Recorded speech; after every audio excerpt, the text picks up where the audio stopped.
PNS dibayar sekaligus. Pemerintah kembali membuka wacana perubahan skema pembayaran pensiun pegawai negeri sipil. Jika saat ini pembayaran pensiunan masih diberlakukan per bulan, akan diubah menjadi satu kali pembayaran sekaligus di awal pensiun. Kementerian Perencanaan Pembangunan Nasional atau Badan Perencanaan Pembangunan Nasional mengakui akan membahas penerbitan peraturan pemerintah soal pembayaran pensiun melalui skema pesangon ini. Kebijakan ini diperkirakan bisa diterapkan. Menteri PPN atau Kepala Bappenas, Sofyan Djamil mengatakan, nantinya uang pensiun PNS akan diberikan sekaligus saat PNS yang bersangkutan masuk usia pensiun. Uang pensiun berasal dari iuran dari PNS dan anggaran dari negara. Nanti ditentukan besaran uang pensiun yang didapat. Sofyan mengaku perubahan skema pembayaran pensiun PNS ini masih perlu dimatangkan.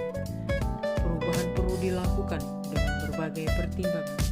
Salah satunya untuk membawa PNS yang masuk usia pensiun dan mengurangi beban anggaran.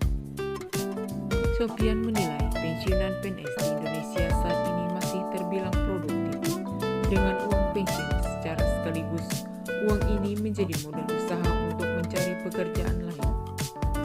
Di dalam Undang-Undang Nomor 5 Tahun 2014 tentang Aparatur Sipil Negara disebutkan bahwa batas usia pensiun adalah 58 tahun bagi pejabat administrasi dan bagi pimpinan tinggi batas usia pensiunnya 60 tahun. Beban negara berat. Skema pensiun PNS yang berlaku saat ini dinilai membebani keuangan negara. Pada tahun 2017 saja, anggaran negara yang digunakan untuk membayar uang pensiun PNS mencapai 90 triliun. Itu berat katanya. Bahkan menurutnya, pemerintah saat ini memiliki utang kepada PT Taspen mencapai 21 triliun untuk membayar pensiun PNS. Direktur Utama PT Taspen perubahan skema pensiun ini akan diterima PNS, nilai yang diterima lebih terasa. Apalagi katanya, dengan perubahan ini beban yang ditanggung negara lebih ringan.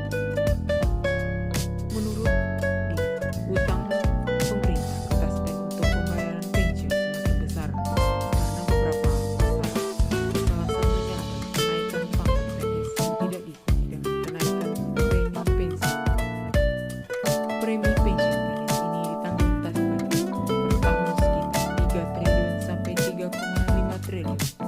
hingga terakumulasi katanya.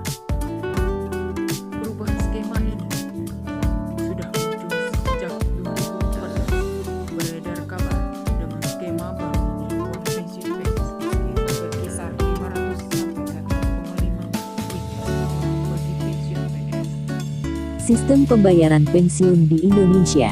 Opini Yuniar Yanwar Rashid, Media Suara Ahli Utama Pusdiklat Kementerian Keuangan. Setidaknya ada dua masalah di sekitar sistem pensiun di Indonesia saat ini. Pertama, ASN yang telah menyelesaikan pengabdiannya pada negara dan memasuki masa pensiun tetapi tidak menerima uang pensiun yang cukup. Kedua, keberlangsungan pembayaran pensiun apakah dapat dijamin seterusnya dibayarkan APBN karena pemerintah tidak memiliki dana yang memang khusus dipupuk untuk pembayaran pensiun. Bagaimana alternatif solusi atas kedua masalah ini? Dari sisi besaran pensiun, Pasal 11 UU Nomor 11 Tahun 1969 menyatakan pensiun pegawai sebulan adalah sebanyak-banyaknya 75%,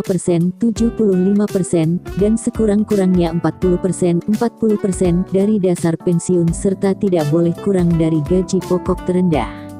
Pertanyaan kita adalah bagaimana kesinambungan, sustainability, pembayaran pensiun atas beban penuh APBN di masa mendatang?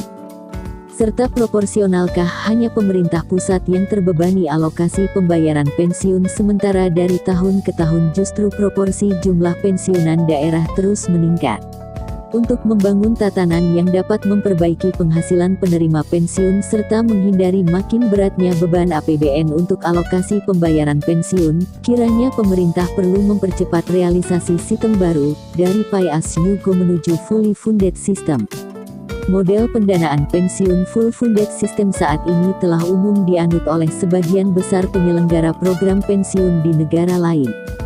Pemerintah perlu menyiapkan perubahan ini karena Fully Funded System memiliki asas tanggung jawab bersama antara pemerintah dan ASN.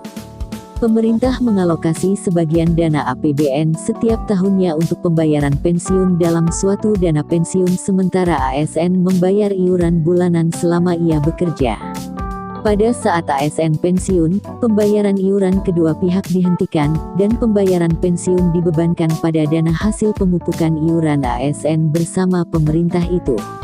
Menteri Pan-RB Cahyokumolo pada rapat kerja dengan Komisi 2 DPR RI tanggal 18 Januari tahun 2021 sebenarnya telah menyepakati dan mengumumkan rencana pengubahan skema sistem dana pensiun dari Pay As You Go menjadi Fully Funded. Menurut Cahyo, skema pensiun fully funded akan menguntungkan, sekaligus sistem ini dirancang untuk pegawai pemerintah dengan perjanjian kerja PPPK. Dimungkinkan nanti PPPK bisa menerima uang pensiun setara ASN setelah reformasi sistem tersebut rampung dirumuskan. Langkah-langkah yang segera perlu dilakukan pemerintah adalah 1. Menetapkan kapan akan memberlakukan fully funded system. PP dan regulasi lain harus disiapkan. 2. Menetapkan masa transisi sampai fully funded dapat diimplementasikan secara penuh. 3. Membentuk dana pensiun dan menunjuk PT Taspen atau membentuk lembaga baru dengan penugasan mengelola dana tersebut. 4. Menetapkan besaran baru iuran ASN yang sebagai bagian dana yang dipupuk. Langkah berikutnya, 5. Menetapkan ASN mana yang dapat langsung mengiur ke dalam dana pensiun tersebut, yang artinya sudah menggunakan fully funded system, dan ASN mana yang masih dibayarkan dengan Pay As You Go. Hal ini untuk memisahkan pencatatan dan tanggung jawab pembayaran saat pegawai pensiun. Bagi ASN yang tetap menggunakan sistem Pay As You Go, perlu dipikirkan perubahan dasar besaran pensiun yaitu meliputi gaji pokok ditambah tunjangan lain agar kelak lebih memadai untuk kebutuhan